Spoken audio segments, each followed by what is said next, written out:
And I was there to see it.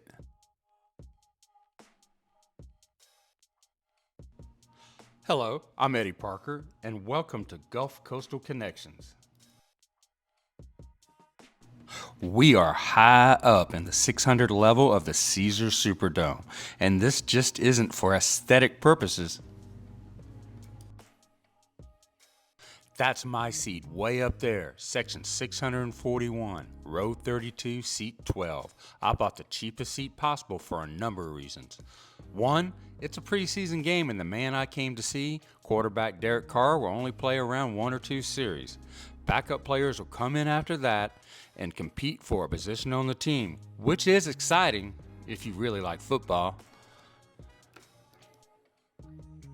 The second is that by NFL broadcasting rules, no one without a license can record actual game action for broadcast purposes. That leaves me with a very limited amount of material to film.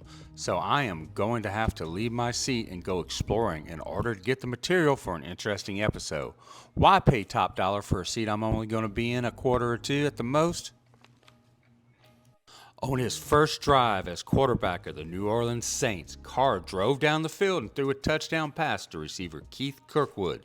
Coach Dennis Allen took our new quarterback out after his first successful series. That means I'm going to be setting out to explore the Caesars Superdome, and you are coming with me. We will check out the crowds of Saints fans, then go to the team shop for the latest Saints swag. Then we're going to get something to eat and drink. Why wait? Let's go.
And here we are, the New Orleans Saints team shop located inside the Caesars Superdome.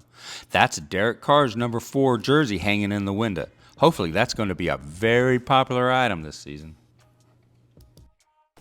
32-year-old Derek Dallas Carr was born on March 28, 1991 in Bakersfield, California. He played his high school ball in California and Texas before going on to Fresno State, where he was a 2-time Mountain West Player of the Year. His number 4 was retired by Fresno State. Drafted by Oakland, number 6 overall in the second round of the 2014 draft, he played 9 seasons for the Raiders, where he was a 4-time Pro Bowl selection and took Oakland to the playoffs in 2016 and 2021. Carr is an elite quarterback, and he has the numbers to prove it. His completion percentage is 64.6%. TD interception 217 to 99 for those who think he's interception prone. Passing yards 35,222. His passing rating is 91.8%. In comparison, Dallas Cowboys quarterback Dak Prescott has a completion ratio of 66.6% and a passing rating of 97.8%. Josh Allen of the Buffalo Bills has a completion rate of 62.5% and a passer rating of 92.2%. Also in comparison to Carr, retired Saints quarterback Drew Brees stands at 67.7% completion ratio and has a passing rating of 98.7%. The Raiders had a hard 2022 season, which wasn't all Derek Carr's fault, despite what the Vegas sports media would want you to believe. Carr was released by Las Vegas at the end of the season and was almost instantly snatched up by the New Orleans Saints, who desperately needed consistent leadership at the quarterback position. Carr left the Raiders as the franchise leader in passing yards, passing touchdowns, and pass completions. My personal belief? Carr will deliver this year, making the New Orleans Saints a dark horse contender, and I have never minded being a dark horse contender because dark horses have a habit of coming out of nowhere and winning. Now let's take a look at all the other cool Saints merch. They got these helmets, satin jackets for the ladies. You would look great in that. Hats, men's clothing, t-shirts, old school t-shirts, and this stuff.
The Big Freezy Daiquiri Stand. This has to be my first stop. The Big Freezy is on the plaza level of the Superdome, section 111.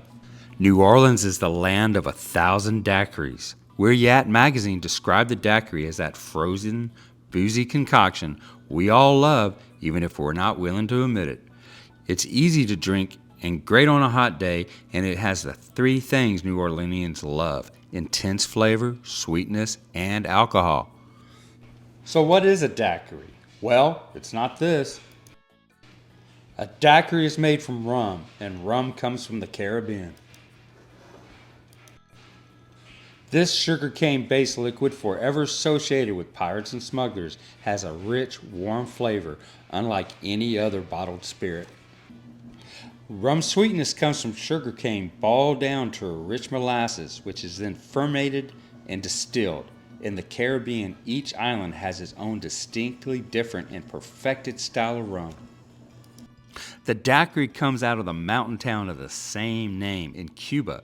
Havana became the epicenter of the daiquiri in the early to mid-20th century, with the El Floretitas bar's legendary owner, Constantine Ribalegua, introduced the frozen version and elevated the daiquiri to perfection. This is the direct ancestor of our New Orleanian daiquiri, even though the two drinks now taste very different. I'm going to give y'all my version of the frozen daiquiri. It's very basic, but very good. It's been time tested, but I'm sure it doesn't compare with Mr. Constantino's masterpiece. The classic frozen daiquiri is a simple but sublime blending of the delicate sweetness of the rum with simple syrup and the juice of one lime blended in a blender with a little ice. Black Pearl rum is produced by 7-3 Distillery based in New Orleans. Named after the Black Pearl neighborhood that once was part of the city of Carrollton, it's a clean, smooth spirit with slightly fruity, grassy notes, courtesy of bona fide Louisiana sugarcane. Folks, this rum is bona fide. The first ingredient is the rum, 2 ounces worth. 2 ounces of rum equals 4 tablespoons. Then add the juice of a whole lime. Traditionally hand squeezed to release the lime oils. I use a juice squeezer because it's cleaner. We need a ½ ounce of simple syrup. So if 1 ounce of liquid equals 2 tablespoons, we need 1 tablespoon. The next step is to add the ingredients plus a half cup of ice, then blend.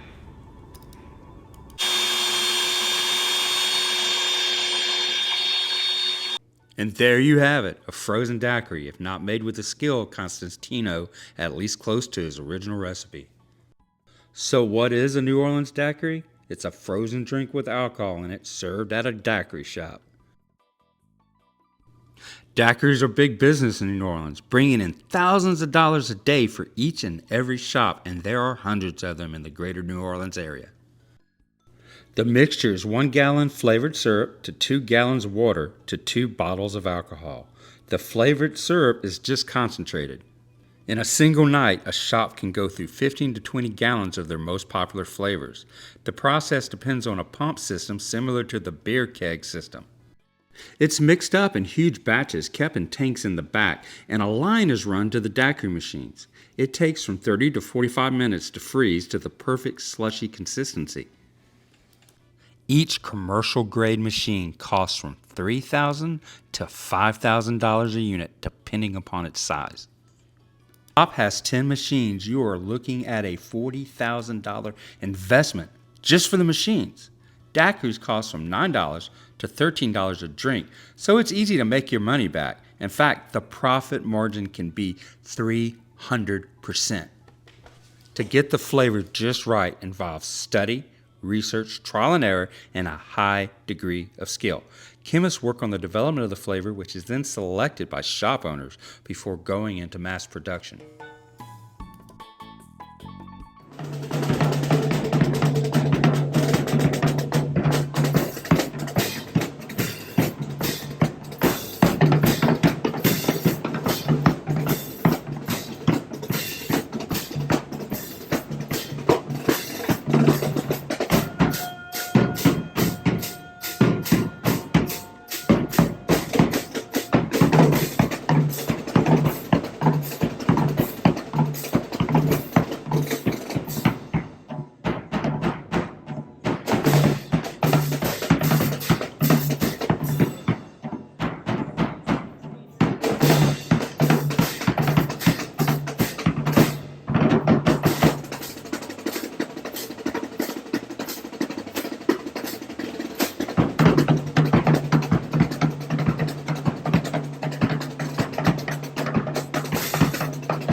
This isn't a daiquiri shop, it's the Anchor, located on the banks of the beautiful Tchefuncte River in Madisonville, Louisiana. But they do serve New Orleans-style daiquiris. The Anchor serves 4 flavors of frozen daiquiris: the rope swing, the bushwhacker, the lime and the coconut, and the strawberry mint lemonade. I've had both the bushwhacker and the lime and the coconut, and they were both good. While we're here, we're going to have a look around the Anchor, where the fun goes down. The Anchor in Madisonville serves up as much fun as it does food and drinks.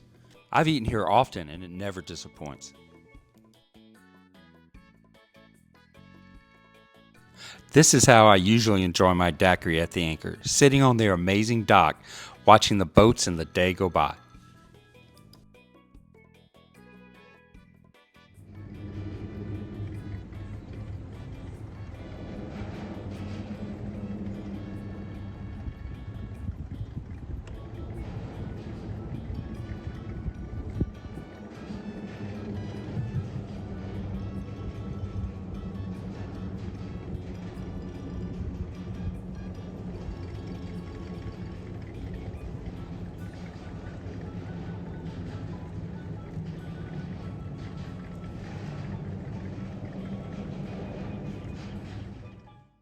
But if you don't have the time, this is how you do the drive home daiquiri process. Drinking and driving is not legal in Louisiana, so don't try it. Believe me, our excellent law enforcement community will be very quick to step in to prevent it. Here's the process, step by step, to enjoy your drive-through daiquiri without running afoul on law enforcement. Special shout out to our police officers. I have a special daiquiri box for just such occasions. Put the daiquiri in the box with ice. You might have put a sticker on the cup's straw hole. If not, you can always use your own. Shut the box to make it extra secure and keep it frozen. Now drive home, perfectly sober.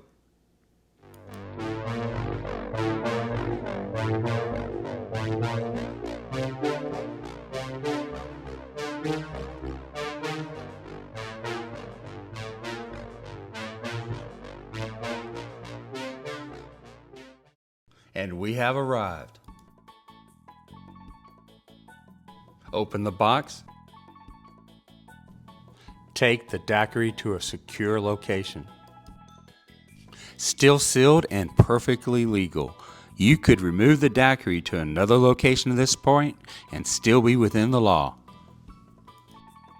The most important aspect is that the straw hole has remained intact. This is still a closed container. The daiquiri is now fully armed.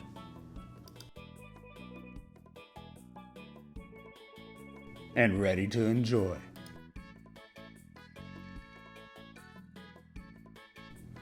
Drinking and fishing is perfectly legal in Louisiana.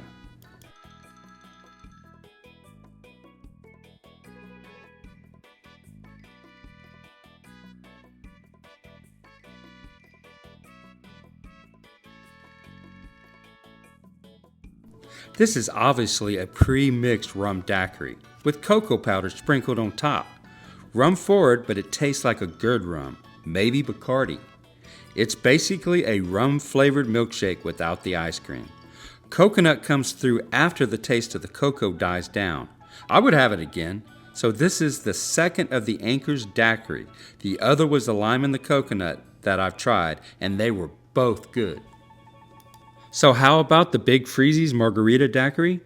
On first taste, I could taste the flavored syrup, but not that it was bad at all, but I could tell it wasn't fresh lime juice. The second, as that the alcohol wasn't overwhelming. They use an excellent brand of tequila, Jose Cuervo Special Silver Tequila, but it wasn't the most forward tasting of the ingredients, which honestly was a nice change of pace.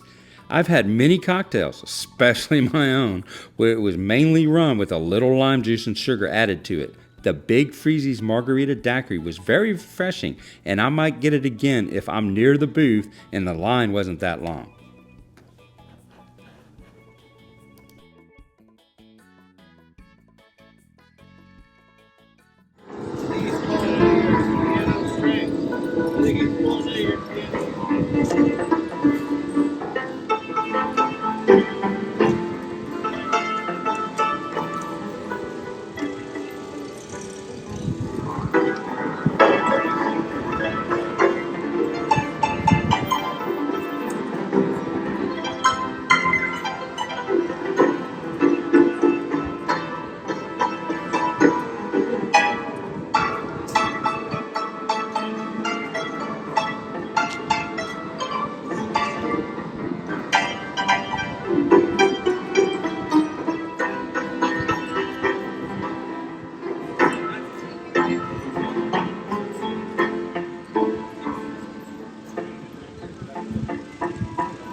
Now let's get something to eat.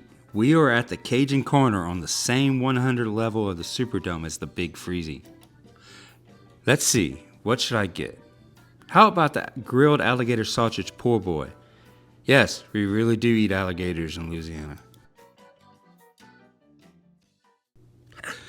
Like so many of Louisiana's traditional foods, the origin of alligator cuisine lays with native people. They utilized everything in their environment, including the American alligator. The Acadian people, upon arriving in South Louisiana from their forced removal from Acadia, learned how to cook gator from their native neighbors, and it spread from there. In the 20th century, the alligator in Louisiana was almost hunted to extinction for their hides, which was used in luxury goods. Successful management policies in the 70s and 80s resulted in a rapid population rebound. There is an estimated 2 million alligators in the wild in Louisiana alone, with perhaps as high as 3 million in population. Alligator season lasts from late August through October. Usually the more tender tail meat that is used for cooking. It's usually fried in gator nuggets, but can be served in many different ways. Most of the alligator meat found in Louisiana restaurants comes from local gator farms. So when you order alligator in a New Orleans restaurant, rest assured it's locally sourced. Alligator meat is not only delicious, but low in fat and cholesterol and a great source of protein. The harvesting of alligators brings in hundreds of millions of dollars of revenue into the state each and every year. Newborn gators are around 9 inches long. They will grow about 1 foot a year for their first 5 or 6 years, but then only a few inches a year after that, but they will continue to grow for the rest of their lives. Alligators can reach amazing sizes. The largest one ever killed was in 1890 in Vermilion Parish, Louisiana, and reached over 19 feet in length. That's roughly the same size as a large saltwater crocodile. See those little black logs floating in the canal? Those aren't logs, those are alligators. And this is just one canal in a state filled with waterways. It is estimated that there are 2 million wild gators in Louisiana, the same number as Florida is estimated to have, and there may be as many as 3 million swimming around the Bayou State.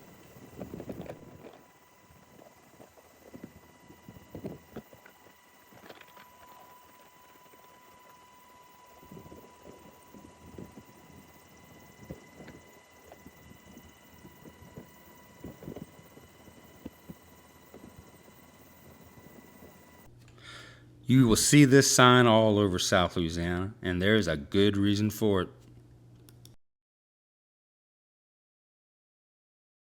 When a human feeds an alligator, it comes to associate humans with food.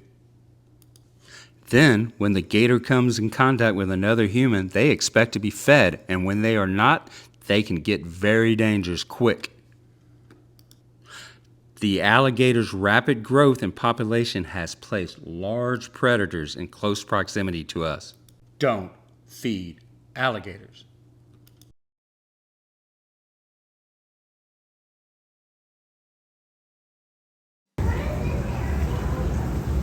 He plans on breaking out tonight and eating about 5 or 6 of them other gators. So let's go try some alligator, and one of the best places to get it is at Walk-ons on Poydras Street in New Orleans.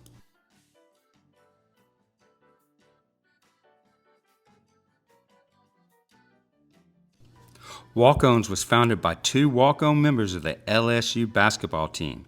Their first location opened in the shadow of legendary Tiger Stadium in Baton Rouge in 2003. Since then, it has grown to over 100 locations in over 15 states. Walk-ons is one of my favorite restaurant chains. The food is always good, and the service is some of the best you will get anywhere. I can honestly say that I have never had a bad meal in a Walk-ons.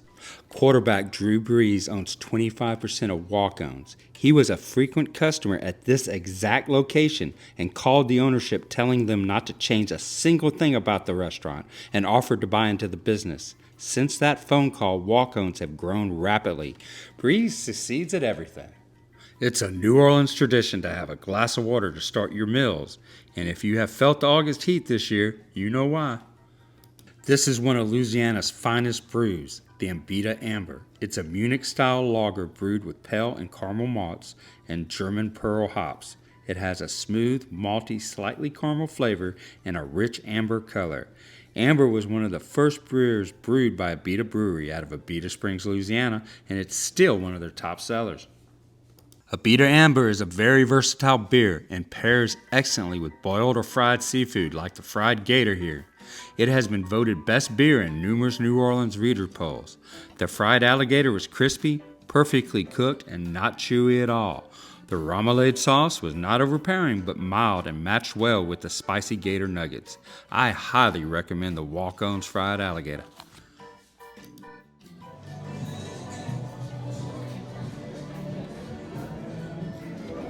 Thank you. Have a blessed day, sir. Take care.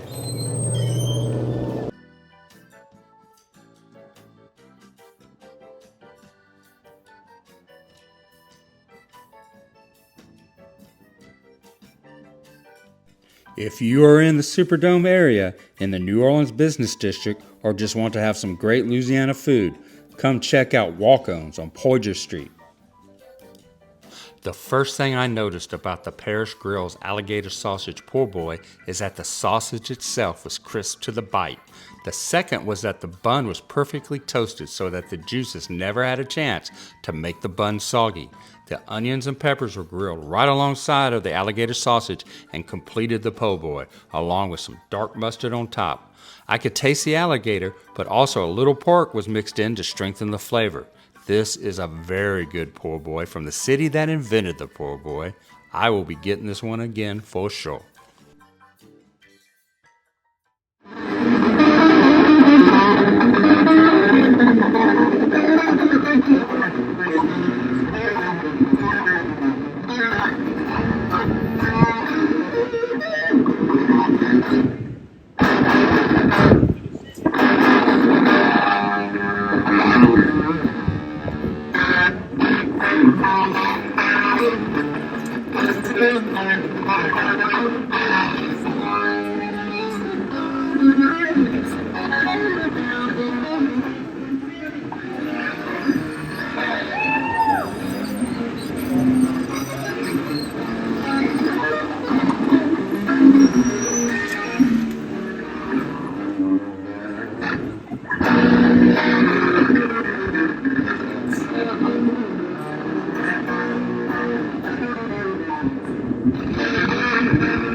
So how did Derek Carr play on Sunday?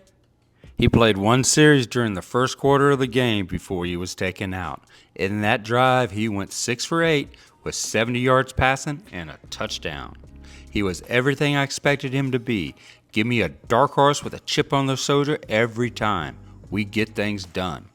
Now let's see what professional sports writers had to say about our quarterback. The Times-Picayune sports writer Luke Johnson said that the Derek Carr era got off to a smashing start in New Orleans. He called Carr's drive magnificent. He also pointed out correctly that this was the very first preseason opener the Saints had won since 2008. He continued by stating that Carr stole the show, but I think Johnson made his best point when he said, and I quote, "The veteran quarterback signed a $50 million free agent contract with the Saints this offseason after 9 years as the Las Vegas Raiders starting quarterback, and he made it look like a sound investment in his first game action." Sports writer Rod Walker said that Carr didn't take long to show Coach Allen what he needed to see. Carr looked good in his one series in his first game in a Saints uniform. Simply put, the offense under Carr looked razor sharp on that touchdown drive. Carr has been in this offense just 5 months and looks quite comfortable in it already. ESPN added to the conversation by saying that the Saints coaches got to see exactly what they wanted to see. New Orleans quarterback Derek Carr managed the offense efficiently. Only time will tell what this season will bring for quarterback Derek Carr and the New Orleans Saints, but based on the one drive we saw on Sunday, he has gotten off to the right start, and I will take that every time. Success is built upon doing the next right thing, and if you can do that time after time, then good things will come to you every time.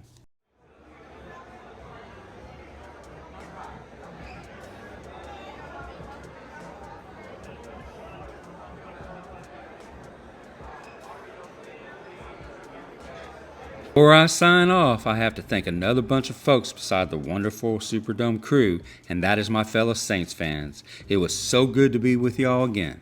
Watching the game with y'all in the Superdome last Sunday was like watching it in my own living room with 70,000 of my closest friends and family. Thank you for your kindness. It means so much to me. And thank you for watching the episode. Please hit the like button, subscribe, comment, and share. Do all the YouTube stuff. And until next week, be safe and come back to see us on Gulf Coastal Connections.